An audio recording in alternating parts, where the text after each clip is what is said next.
Sorry. It's like a Tuesday in terms of our preparation, so it was good work today, and I feel like we've put the loss behind us and applied the lessons we learned, and they came out with a great attitude today. We had good meetings this morning. We'll have some more meetings this afternoon, and then tomorrow will be like a Wednesday for us. So just focusing on continuing to improve and trying to get a win this week on Thursday night. With the punting situation, is there anything you guys can do to switch that up at all? Yeah, I mean, we're working on some things continually. I would say if there's a positive in the punting situation is that we're not getting many return yards against us. So it's always something. Yeah, so that's something. I know Matt's working very, very hard to do better.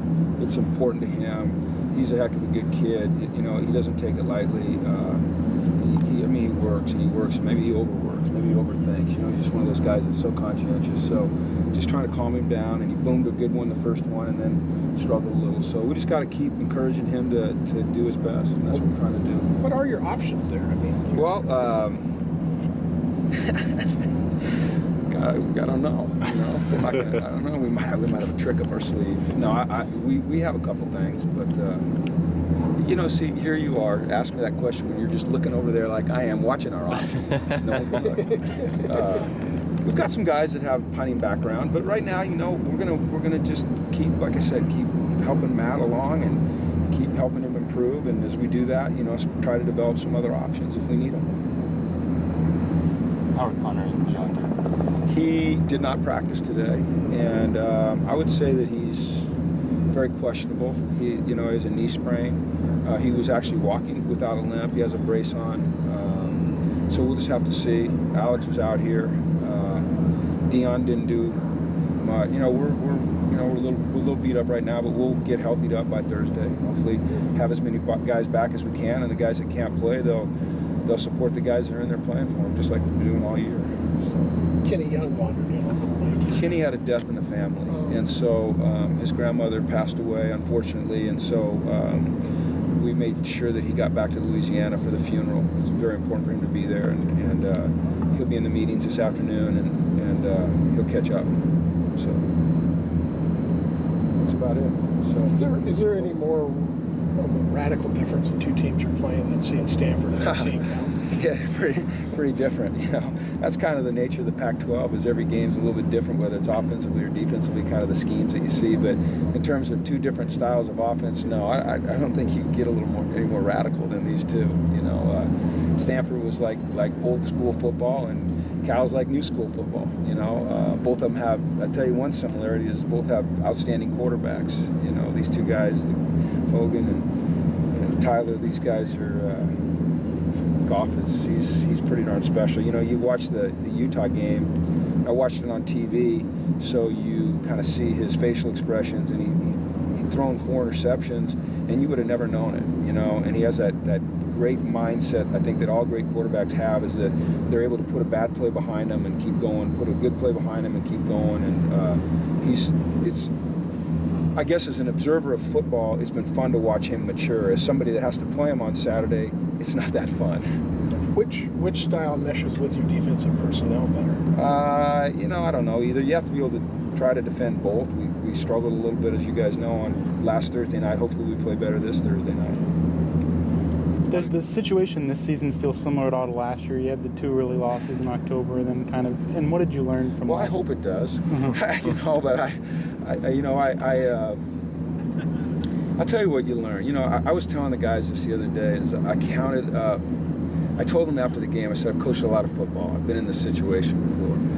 And then I went back and I counted how many games I've coached actually in my career. And I don't know that this is exact to the number, but it's like 590 plus, maybe 600. And so you've been through some 2 or 3 or 4, sometimes even more game losing streaks. And I think the important thing is that you don't rush to the other side of the boat and start taking on water and then rush over here. If you believe in what you're doing, you do it, and you keep trying to do it better and make improvements, and you get rid of the things that aren't working, and you improve on the things that are working, and you try to put your players in the best position you can, but you don't panic. And so we've learned that, and we're going to be better for it. And it's about having a positive attitude. It's about being honest with yourself. It's about being part of the solution and not part of the problem, and hanging together, and all those coach cliche things. But my one thing is just try to stay the course if you believe the course is the right course, and we do. How did Colton look in the second half? Good. Colton played well.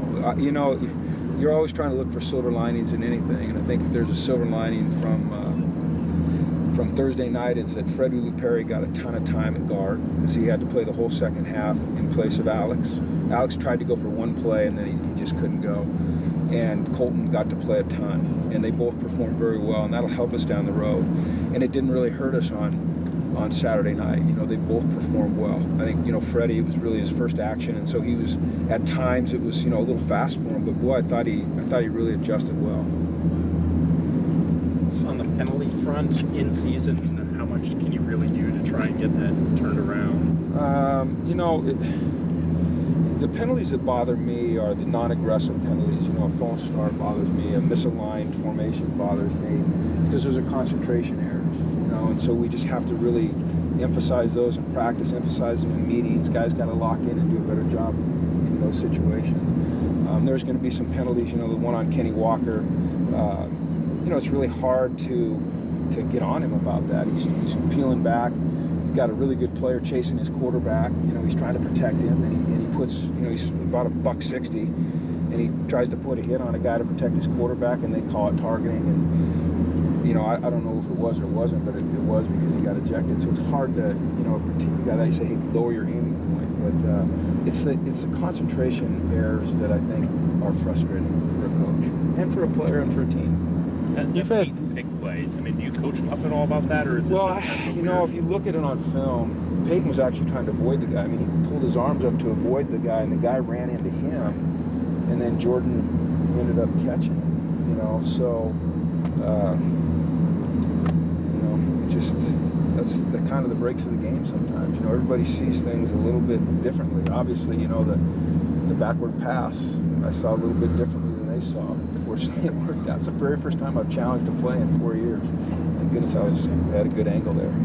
You've had guys called for targeting twice this year, and they've been kicked out. Would you like, and people have been talking about the rule on college football, would you like to see that revisited? I would like to see it revisited. I don't know that it needs to be changed, but I think it needs to be evaluated. I don't know if you guys saw the Michigan game yesterday where the guy got thrown down on the guy, and they called him for targeting, and they reviewed it, and they upheld it. And that's, as a guy that's kind of likes football a little bit, that's frustrating. I think, though, that what's really important is that we always continue to make player safety a priority and a premium.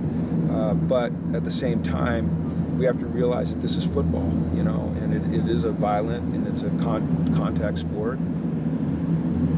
Try to find a happy medium. I just think the penalty is so severe sometimes that we just have to really make sure that it's being officiated right, and it's being judged right, and it's being interpreted right, and all of those taught right, all those things. You ever thought you'd live to see the day where a 180-pound receiver was called for targeting? No, I didn't ever think I'd see that, but I've seen, the more games you coach, the more you see. So I was hoping I'd make it to 600. You ever see anything like the end of the Michigan State No, game? that was oh my goodness.